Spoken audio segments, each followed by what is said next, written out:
Well, ini adalah video kedua dari terakhir yang teman-teman udah nonton. Thank you so much. Sekali lagi gue cuma bilang terima kasih karena kalian udah bersedia untuk mau dengerin cerita di balik setiap lagu yang ada di album Hymns with Gratitude. So yes, this is story behind the song. Sampai selama-lamanya saya mau ikuti. Oke, lagu ini kita sekarang sudah sampai di lagu Hymns with Gratitude medley. Ini adalah lagu terakhir dari serangkaian album Hymns with Gratitude. So kalau misalnya lu perhatiin grafiknya, udah dari intro agak cukup kalem, and then agak menggebu-gebu di track kedua dan ketiga. Sekarang bersyukur bukan karena upahmu. Ini dari segi musiknya ya. And then mulai cooling down ke Yesus sayang padaku, terus mulai turun lagi ke bawah, bener-bener intimate banget. Hymns with Thankful medley, and then mulai naik lagi, mulai digas lagi, das gitu, di betapa kita tidak bersyukur, and then masuk ke ketenangan sedap, masuk ke dalam suasana yang tenang, syahdu, nyaman. Kalau bahasa kekiniannya lebih chill, ya kan, lebih santuy, asik. Itu di track ini, di lagu ini, di Hymns with Gratitude medley. Ini medley. Jadi di album ini ada 2 track medley. Tadi Hymns with Thankful, nah sekarang Hymns with Gratitude medley. Kenapa gue pengen banget namanya Hymns with Gratitude medley? Karena menurut gue ini menceritakan, ini kayak rangkuman dari album ini sebenarnya. Gitu. Ketika perjalanan cerita lu mulai dari lu mengingat saat dimana bokap atau orang tua lu udah begitu sangat sayang sama lu sehingga mereka menasihatkan apapun hal apa tentang mau sesuatu yang sifatnya lebih general, universal, atau sifatnya lebih spiritual. Semua nilai-nilai yang mereka udah tanamin ke lu, dan nilai-nilai itu membawa lu kepada ke satu pribadi yang layak menerima ungkapan syukur lu. That's why lagu pertama Hymns with Gratitude medley itu lagu Saya Mau Ikut Yesus gitu. Kenapa? Karena ini kayak jadi statement terakhir dari album ini, bahwa meskipun perjalanannya gak enak ketika lo denger dari tempat yang jauh, lo denger di tempat yang jauh sana orang tua lo meninggal dan lain sebagainya, atau lo mungkin lo susah, lo denger seseorang yang lagi kesusahan, atau lo mungkin sedang susah sendiri gitu ya, tapi tetap lo punya statement bahwa bahwa lo tetap mau ikut Yesus gitu, meskipun saya susah menderita dalam dunia. It's like a statement aja gitu. Itu kayak udah, itu prinsip gue gitu. Meskipun gue susah, meskipun gue nggak enak gitu ya dalam kehidupan ini, gue memutuskan untuk gue mau ikut gitu. And then dari saya mau ikut Yesus, terus masuk ke ikut di Kau Saja Tuhan, lalu terakhir di Tuhan Allah beserta engkau.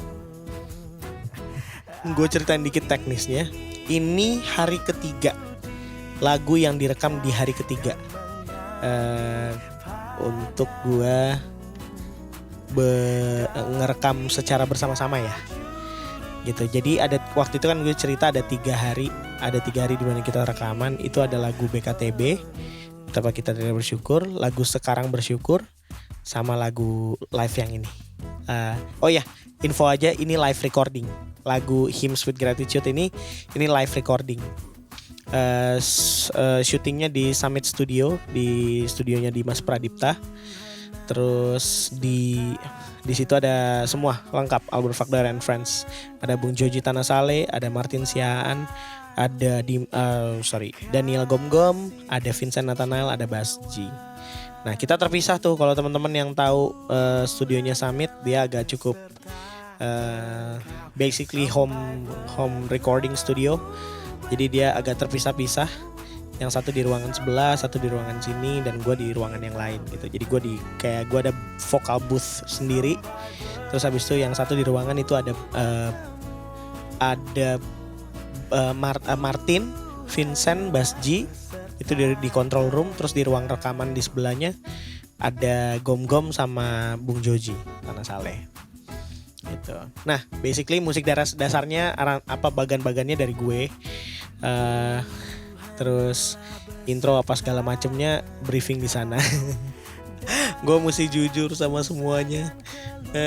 Bisa dibilang ini album pelajaran yang sangat berharga buat gue, karena gue belajar banget tentang timeline. Gue belajar banget bagaimana etos kerja gue bisa baik, sehingga orang-orang juga gak kesel sama gue karena ngasih materinya kalau gak hamin 1 jam. Tapi gue sangat bersyukur dengan teman-teman yang mereka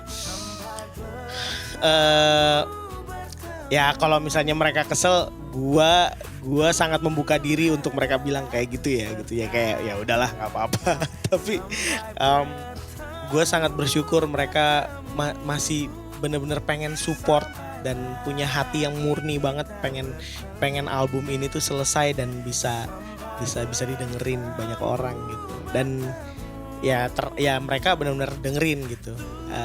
Waktu itu gue kasih hamin satu hari materinya. Nah terus habis itu kayak pas di hari H kita kayak latihan bentar, habis itu kita rekam. Lucunya, yang bukan lucu sih, yang sangat berasanya chemistry-nya bener-bener nih sebagai format Albert Fakdauer and Friends, menarik banget. Chemistry-nya benar-benar bisa dapat meskipun kita beda ruangan.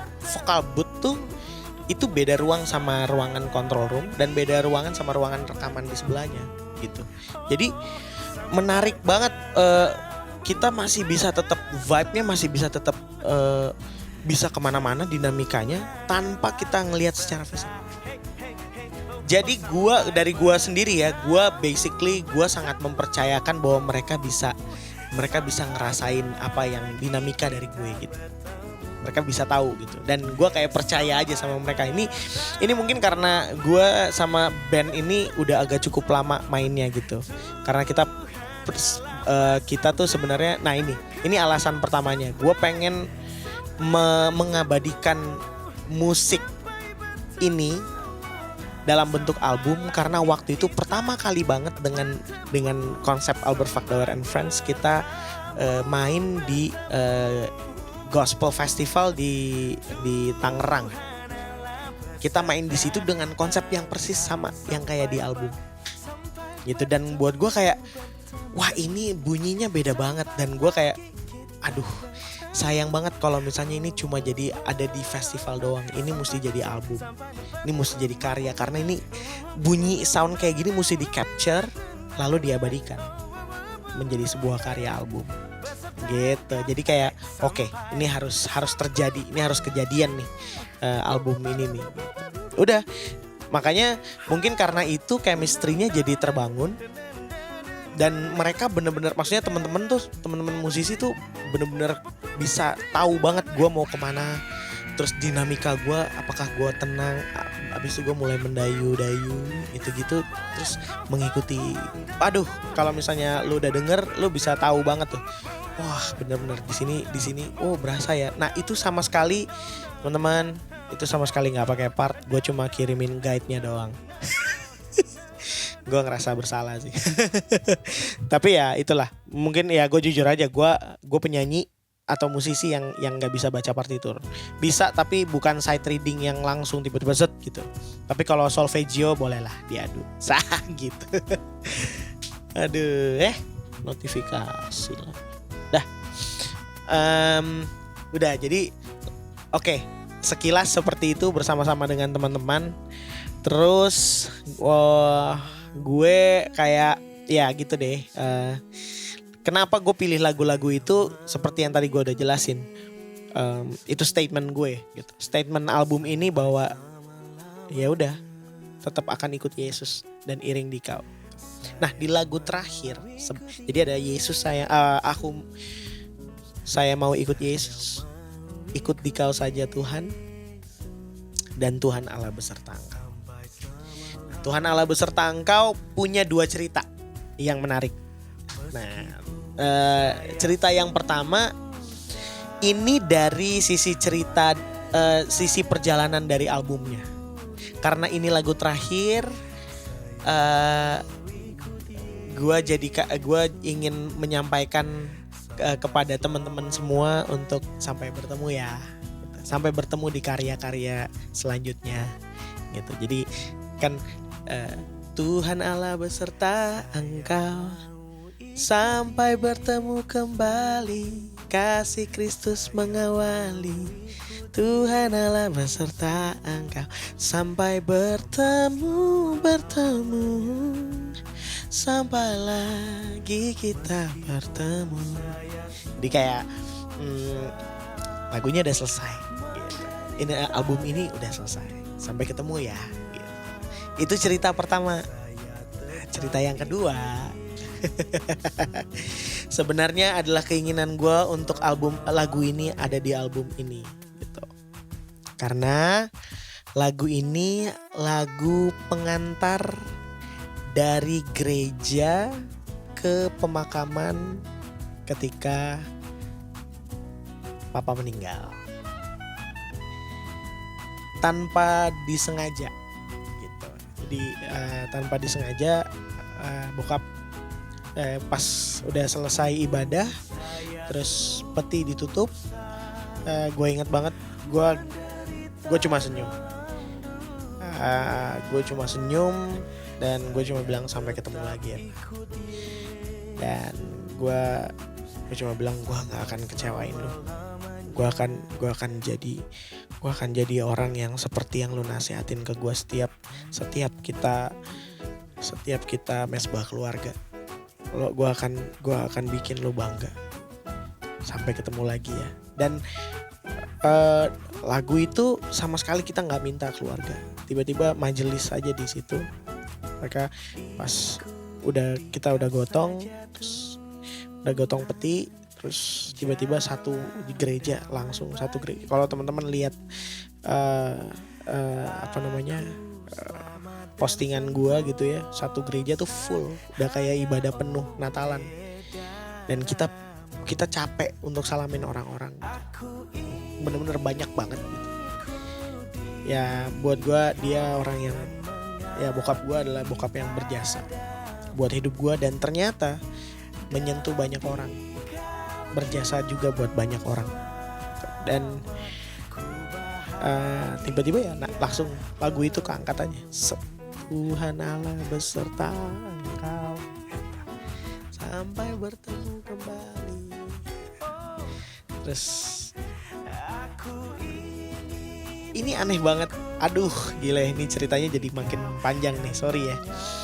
Karena lagu ini gue sangat suka, bener-bener suka. Pertama kali gue dengerin pas gue lagi pelayanan di Sorong sama bokap sama nyokap. Tiba-tiba di Sorong itu kita banyak cerita lah, and then kita deket banget sama pendeta yang ngundang gue, bokap nyokap itu bertiga untuk nyanyi di sana. Kita deket banget, kita ngobrol lah segala macam. Terus habis itu ya karena Sorong waktu itu ruang tunggu, dan sampai di pintu pesawat aja orang masih bisa dada-dada pendetanya. Tuhan Allah beserta engkau sampai bertemu kembali, sampai bertemu. Terus gue kayak, kok lagu itu di gue kayak sedih, tapi bagus banget nadanya gitu. Dan gue nggak sadar lagu itu tanpa gue minta, lagu itu ada di pemakaman pengantar pas dari peti bokap dari gereja ke pemakaman.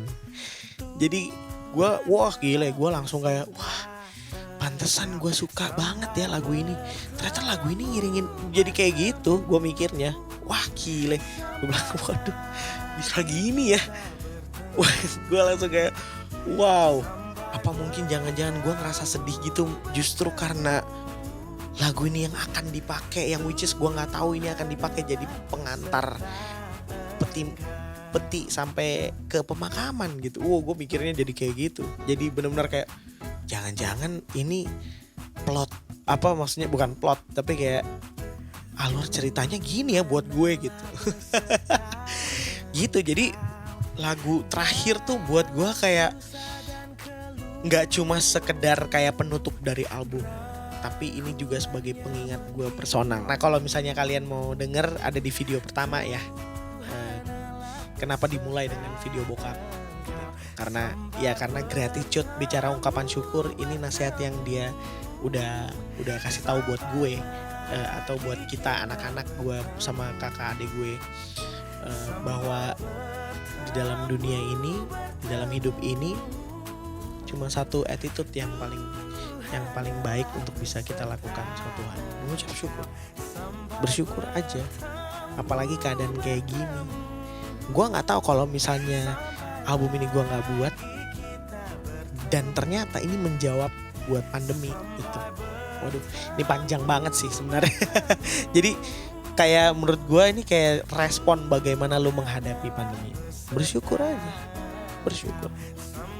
Karena waktu lu bersyukur, aduh, itu pintu gerbang datangnya juru selamat loh.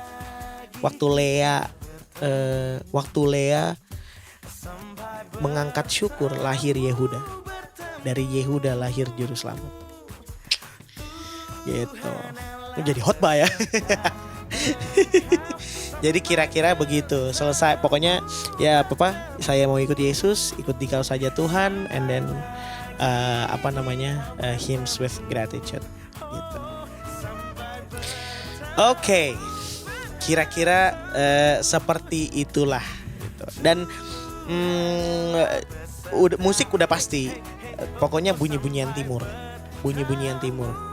benar-benar Indonesia Timur aja udah, gitu. Jadi ada backing vokal yang sengaja emang gue bikin, aransemen vokal sengaja gue bikin sendiri karena menurut gue kayak ya di kepala gue adanya itu, di kepala gue adanya itu ya udah gue tumpahkan aja. Gitu. Alright, demikian story behind the song dari Hymns with Gratitude medley. Thank you. Jangan kemana-mana. Habis ini ada video terakhir yang kalian boleh tonton. Thank you. Engkau sampai bertemu, sampai lagi kita bertemu. Sampai bertemu. Terima kasih sudah nonton video ini. Jangan lupa share, like, subscribe, dan kasih nyala lonceng tuh. Iyo, kasih nyala. Iyo, kasih nyala. Iyo.